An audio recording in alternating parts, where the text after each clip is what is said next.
Vamos começar com a nossa primeira videoaula. É muito importante aquele que deseja o episcopato, como disse Paulo. Ou seja, boa obra deseja. Mas é preciso se preparar. Paulo ensinando ao seu filho na fé, em 2 Timóteo, capítulo de número 2 e no versículo 15, a sua introdução, ele disse: procura-te apresentar a Deus, aprovado como obreiro, que não tem do que se envergonhar. Que maneje bem a palavra de Deus. Olha, é de fundamental importância que o obreiro ele possa ser habilidoso com a palavra de Deus e amante da palavra. Antes de começarmos qualquer coisa, é preciso entender, se você não gosta da palavra de Deus, das escrituras sagradas, se você não gosta dos pergaminhos, dificilmente você vai exercer um ministério profícuo. Dificilmente você terá êxito. Paulo é muito categórico em afirmar isso. Procura-te apresentar a Deus como obreiro aprovado, que não tem do que se envergonhar. Portanto, é preciso saber extrair aquilo que Deus quer falar, quis e quer falar com cada um de nós. É preciso entender que a Bíblia ela foi feita para nós. A Bíblia é nossas gerações, para a atual e para o futuro. Portanto, é muito importante. Mas Paulo, antes de Paulo mencionar sobre a postura do obreiro, ele aborda duas situações fundamentais que não podem ser, sobre hipótese alguma, negligenciada. Ele fala sobre procurar atender estas duas condições. Procurar-te apresentar a Deus aprovado. Apresentar a Deus e de forma aprovada. Portanto, seja um obreiro apto. Seja um obreiro que procura te apresentar ao teu Senhor. Ele menciona uma série de critérios e nós extraímos. Porque o obreiro, ele precisa entender. Jesus é a pedra fundamental da igreja. Ele próprio dissera: olha, tu és Pedro, e sobre esta pedra edificarás a minha igreja, e as portas do inferno não prevalecerão contra ela. É bem verdade que Jesus é a rocha, Jesus é a rocha, Jesus é a pedra fundamental. Mas é bem verdade que Deus chamou Paulo para instruir a igreja, para exortar, para orientar e para ensinar. Paulo é o apóstolo dos gentios, ou seja, é o nosso apóstolo. É preciso entender. Coloque na tela, por favor, e faça a leitura da A Conduta do Obreiro, parte A, ou seja, letra A, por gentileza. O obreiro deve entender o ministério como vocação divina e a atividade humana mais excelente. 1 Timóteo, capítulo 3, versículo 1. A vocação do obreiro não é uma profissão, não é tão somente um título, uma carteirinha, uma credencial. O obreiro precisa entender que é uma vocação divina e quem chamou é fiel. O obreiro ele não é obreiro do pastor, só da instituição religiosa. Não, é o que Paulo dissera. Eu, Paulo, apóstolo do Senhor Jesus, não pela vontade dos homens, mas pela vontade de Deus. Portanto, saiba, quem lhe chamou, quem me chamou é fiel. Parte B. A Bíblia para o obreiro deve ser considerada como um instrumento indispensável no seu ministério e deverá usá-la como única regra de fé e prática. 2 Timóteo, capítulo 2, versículo 15 e capítulo 4, versículo de 1 a 5. É preciso entender. Você pode consultar todos os livros, os eruditas, os filósofos, você pode ter livros de todas as naturezas, mas saiba, nenhum é maior do que a Bíblia. A partir do momento que você igualar as escrituras sagradas a Clarice Lispector, a escritores Augusto Cury e tantos outros, você está cometendo possivelmente uma afronta à Bíblia e talvez até mesmo uma heresia. Você precisa estar sempre apto, pronto para aprender e ensinar. Lembrando que o obreiro que não gosta das escrituras, o obreiro que distorce, que pega um texto e lê sem ler o contexto, sem entender o contexto histórico, vira pretexto para heresias. É preciso ler a Bíblia com fé, com clareza, com sentimento espiritual, para interpretá-la da maneira correta. Letra C. O obreiro deve ser estudioso, mantendo-se em dia com o pensamento teológico, com a literatura bíblica e a cultura geral. 2 Timóteo, capítulo 3, versículo 14 ao 17. Justamente o que eu falei. Ele precisa estar em dias com a questão teológica, como também com a literatura. De tudo podemos se alimentar e reter o bem. Você precisa entender. Você é calvinista? Você é arminiano? Você sabe o que é ser calvinista? O que é arminiano? As principais linhas teológicas, não as únicas teológicas. Quem é adepto de Calvino ou adepto de Armênio. Ou seja, é preciso ter cuidado quanto a essa questão. Aqui nós não somos nem calvinista, nem armeniano. Aqui nós ensinamos a Bíblia Sagrada. Mas você precisa estar sempre atento a tudo isso. Letra de número D. O obreiro deve ser um modelo de boa conduta em todos os sentidos e um exemplo de pureza em suas conversações e atitudes como líder moral e espiritual do povo de Deus. 1 Pedro, capítulo 5, versículo de 1 ao 3 e 1 Timóteo, capítulo 4, versículo 12. O obreiro precisa entender que ele é um modelo para a igreja. Pedro disse que quem for santo, se santifique. Porque sem a santificação, ninguém verás a Deus. É preciso entender que o obreiro precisa ter linguajar de obreiro, vestimento de obreiro, comportamento de obreiro. Como pode alguém dizer que o evangelho chegou nele, que Jesus está na vida dele e não há uma mudança? Eu não estou falando da mudança só de fora, só do estereótipo. Eu estou falando da mudança de dentro para fora. Claro que quem é mudado de dentro para fora, sim, fora também conseguimos identificar. É bem verdade para os críticos de plantão que vão dizer que aqueles que são mudados apenas na aparência e fazem coisas horrendas, sim, todo meio tem, mas é preciso entender, quando o evangelho de fato entra em nós, há uma mudança de dentro para fora. Portanto, seja obreiro que anda no caminho do Senhor e não senta na roda dos escarnecedores e não é igual ao mundo. Seja luz do mundo e sal da terra. Letra de número E. O obreiro deve zelar o máximo pelo bom nome do ministério, da palavra e do Senhor Jesus Cristo. 1 Coríntios, capítulo 11, versículo 1 e capítulo 4, versículo de 1 ao 2. Se o obreiro é um exemplo de boa conduta, ele não envergonha o nome do ministério, nem o nome de Jesus. Mas se ele é um obreiro desleixado, se ele é um obreiro avarento, se ele é um obreiro que tudo ele faz pouco caso, ele não tem cuidado com nada, desde o seu linguajar, desde o seu comportamento, desde o seu proceder, em todas as áreas. Portanto, seja um obreiro de grande comportamento diante da obra do Senhor Jesus. Letra de número F. O obreiro deve ser prudente ao se relacionar com as pessoas, principalmente as do sexo oposto.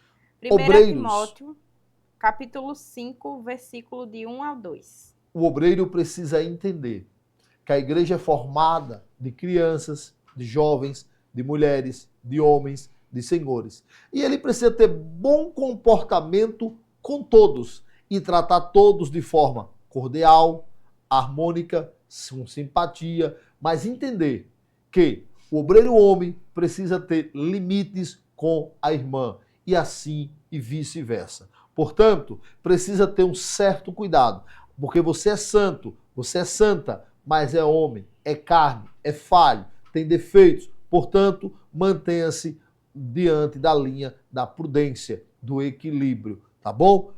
Portanto, continuamos aqui, vamos para a letra de número G de gato, G de gato, o obreiro. O obreiro deve ter a sua vida submetida ao Espírito Santo, para que o fruto do Espírito seja manifesto em sua vida no dia a dia. Gálatas, capítulo 5, versículo 22 e Romanos, capítulo 12, versículo 17 ao 21. O obreiro que não se submete ao Espírito Santo, que não acredita no batismo com o Espírito Santo, não acredita no renovo espiritual, não acredita nos dons espirituais, não acredita que manifeste-se a obra do Espírito Santo em nossas vidas, fica difícil esse obreiro prosseguir. Que não acredita no continuismo, não acredita que a igreja atualmente cura, os irmãos cura em nome de Jesus. Ou seja, é um obreiro que acredita que tudo isso se acabou, ou até mesmo não busca que o Espírito Santo lhe renove, lhe molde, porque a obra de cada um de nós é uma obra incompleta. Jesus nos salva e o Espírito Santo ele nos lapida dia após dia. A pessoa está no bar bebendo, levanta a mão, eu quero Jesus. E ele vai para a igreja, levanta a mão, aquela obra está completa? Não, Jesus fez a obra completa na cruz do Calvário, mas em mim está incompleta. A parte de Jesus está sempre completa, mas a minha parte está incompleta. Quantos chegam na igreja mentindo, roubando, caluniando, mas abre a porta e deixa o Espírito Santo entrar. E o Espírito Santo vai convencendo. Até porque o Espírito Santo é aquele que convence o homem do pecado e do juízo. E o obreiro, ele tem, e a obreira, tem esse compromisso de entender que o Espírito Santo precisa completar a obra nele. Como assim precisa? O Espírito Santo está sempre pronto para completar a obra. Precisa que eu e você dê lugar. Quantos obreiros continuam mentindo até hoje, caluniando até hoje, comprando fiado e não paga até hoje, fazendo coisas erradas até hoje? Portanto, é preciso deixar o Espírito Santo completar. Letra de número H. O obreiro deve ser dizimista fiel. Olha, é preciso entender. Como você pode dar exemplo da obra do Senhor Jesus? A Bíblia é muito clara. Dá a César o que é de César. O próprio Paulo diz que cada um contribua conforme Deus coloca no seu coração. Deus não precisa de dízimo. Jesus não precisa de dízimo. Não. Mas quem precisa de dízimo é a obra do Senhor. Como você é um obreiro aprovado e futuramente vai ser um pastor, se você é contra dízimos e oferta? Ah, mas muita gente aplica o dízimo e oferta de forma errada. Pronto. Sabe o que você faz? Procura um lugar certo para plantar. Procura um lugar de Deus, um lugar que você vê Deus nas obras. Portanto, e ali você faz o quê? Você fixa a raiz e planta naquela seara. Mas o obreiro precisa ser dizimista, ofertante. O próprio Jesus na terra tinha um tesoureiro. Lamentável que o tesoureiro Judas traiu. Mas Jesus tinha um tesoureiro. Se tinha tesoureiro, tinha finanças. Jesus pagou impostos. E aqui na terra se paga água, energia. Aqui na terra tem aluguel de prédios, se compra cadeiras. Aqui na terra tem IPTU e assim sucessivamente. Você que é contra dízimo de oferta, seja contra a água mineral da igreja. Não beba. Seja contra a cadeira. Não sente na cadeira, não, porque ele foi pago com dinheiro do dizimista. Não use o ventilador, porque a energia é paga com dinheiro do dizimista. Portanto, tenha vergonha nessa sua cara e seja fiel, dizimista e ofertante. Outra coisa muito importante, duas coisas importantes. A sua coragem. Exige-se do obreiro intrepidez e ousadia.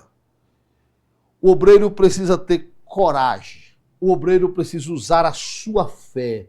O obreiro precisa entender que Cristo é com ele e, sendo com ele, nada pode resistir à vontade de Deus. Portanto, se coloque de pé e deixe Deus te usar. Deixe o Espírito Santo fazer coisas grandes. Continua a leitura, Franciela, a sua dignidade. Ter uma vida decente e respeitosa no trato com as pessoas e com os valores espirituais.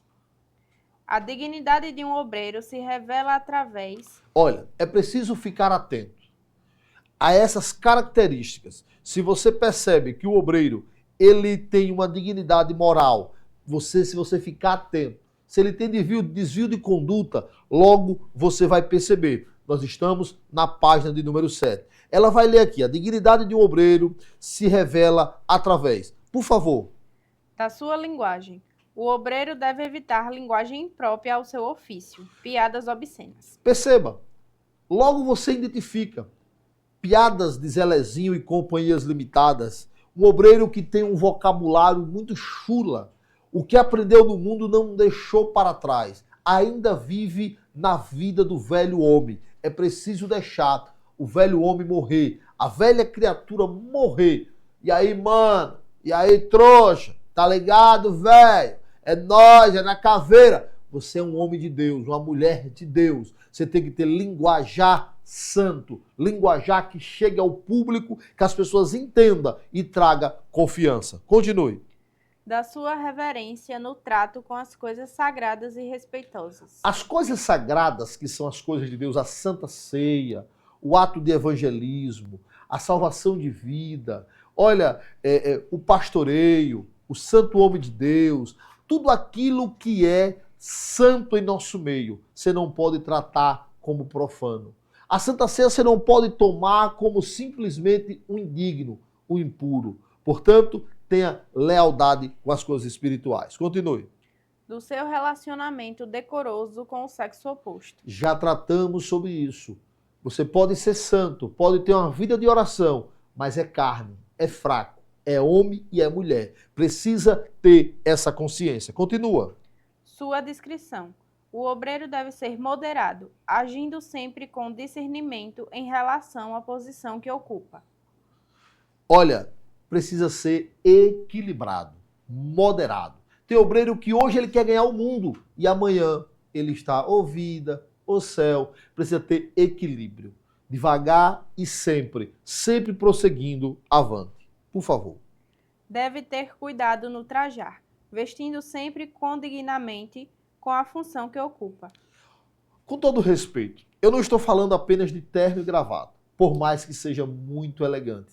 Mas o obreiro precisa se vestir de acordo com as suas condições financeiras. Sei que tem obreiros que ele não consegue estar de terno e gravata, porém, de forma muito ética, bem vestido. Já pensou você chegar em uma igreja, ou então você encontrar na rua um obreiro descamisado, de bermuda, você encontrar um obreiro todo desleixado, e você dizer, ali é um obreiro da casa do Senhor, um futuro pastor, um aspirante ao cargo de pastoreio. Portanto, se comporte nos seus vestes. Continue. Deve ter cuidado com os gestos. Deve ter cuidado com os gestos, para não fazer gestos obscenos e assim sucessivamente. Vocês devem perceber. Continue. Deve evitar cenas patéticas que chamem as atenções para si. Você não foi chamado para ser um palhaço de circo. Com todo respeito aos palhaços. Não precisa também ser a pessoa mais séria do mundo. Não, você precisa ser uma pessoa equilibrada. Não precisa querer roubar a cena no lugar que chega, mas sempre agindo com prudência e com equilíbrio. Deve ter modos e costumes que combinem com sua posição que ocupa. Justamente, modos e costumes que comportem justamente com a função que você ocupa. Quem mais é dado, mais é cobrado. Portanto, a Bíblia é muito clara. A quem foi dado muitos talentos, é cobrado também da mesma forma. Continue. Sua polidez. Um obreiro polido é aquele que no trato com as pessoas, principalmente subalternas, demonstra cortesia e civilidade.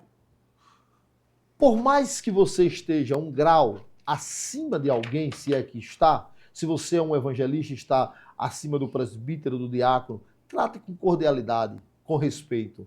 Dizem que o poder revela. O poder, na verdade, revela o que está oculto, o que está no íntimo. Portanto, tenha equilíbrio, trate as pessoas com cordialidade e com respeito. As pessoas não são o seu capacho.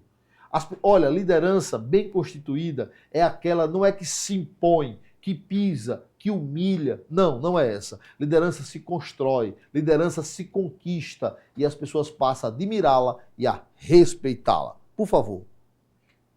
São as boas maneiras do tratamento, tais como saber dar ordens, não esquecer das duas palavras-chave do relacionamento social. Obrigado e por favor.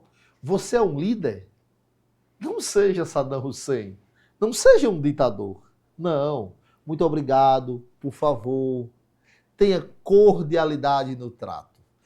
Todos somos servos do reino. Estamos para servir o nosso Jesus, nosso Senhor que morreu na cruz do Calvário. Eles não são seu funcionário e ainda que fosse seu funcionário, deve se tratar de forma cordial. Até porque as legislações permitem isso. E, claro, no céu, o livro de ética do céu nos permite isso. Por favor, Franciele. Saber corrigir. Ao fazê-lo, não se esqueça do amor.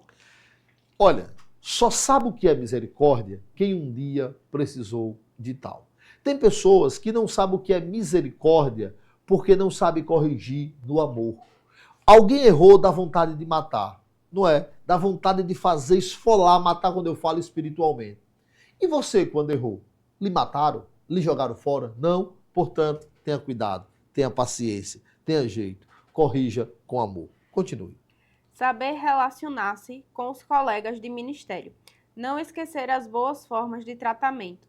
Quando se referir ao colega, é preciso demonstrar respeito. Isso é muito importante.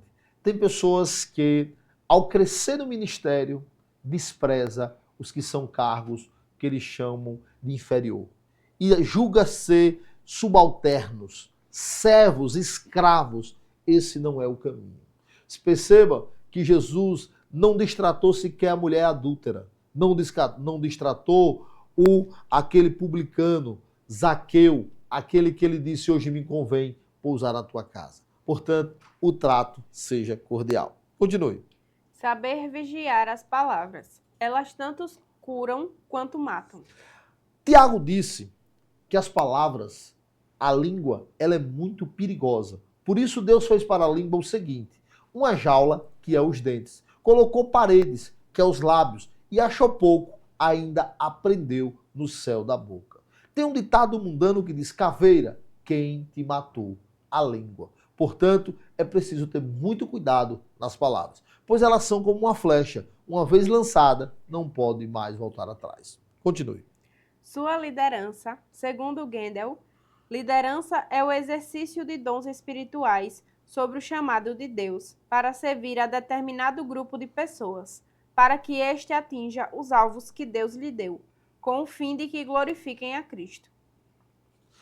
Olha, é muito importante entender. A liderança profinca, a liderança madura, as novas lideranças, precisa ser para a glorificação do nome do Senhor. Ela não pode ser para me autocompletar. Ela não pode ser para eu achar que sou alguma coisa importante. Quem é, quem pode, quem tem é Ele. A liderança precisa ser humilde. A liderança precisa entender, o obreiro precisa entender. Foi Ele quem nos deu os talentos, foi Ele quem nos deu as ferramentas. Estamos trabalhando para o reino do Senhor. Por favor, continue. Baseado nessa definição, o obreiro tem que entender que ele deve ser o exemplo para os seus liderados. Continua. Nunca deve agir de forma ditatorial. Esse modelo não funciona mais. Continua. Deve ter motivação para alcançar os alunos se o professor não a tem. Por favor.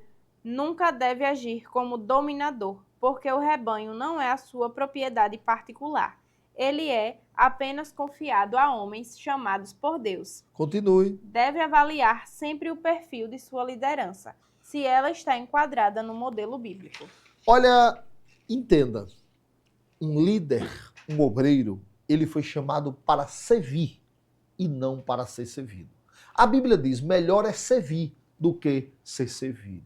Portanto, se você está chegando agora e quer ser servido, você está no caminho errado. Você está no modo errado. Volte logo, rebobine, recomece. Ou então, comece a aprender de verdade, porque está no lugar errado. A igreja não é para os especiais, para os super-heróis, para aqueles que querem ser servidos, mas sim para servir. Quão maravilhoso é servir para o reino de Deus. Olha, um grande abraço, queremos encerrar nossa primeira videoaula. A próxima aula vamos falar sobre o diaconato. Você sabe o que é ser um diácono? Não? Então vamos aprender um pouco mais. Shalom, Adonai.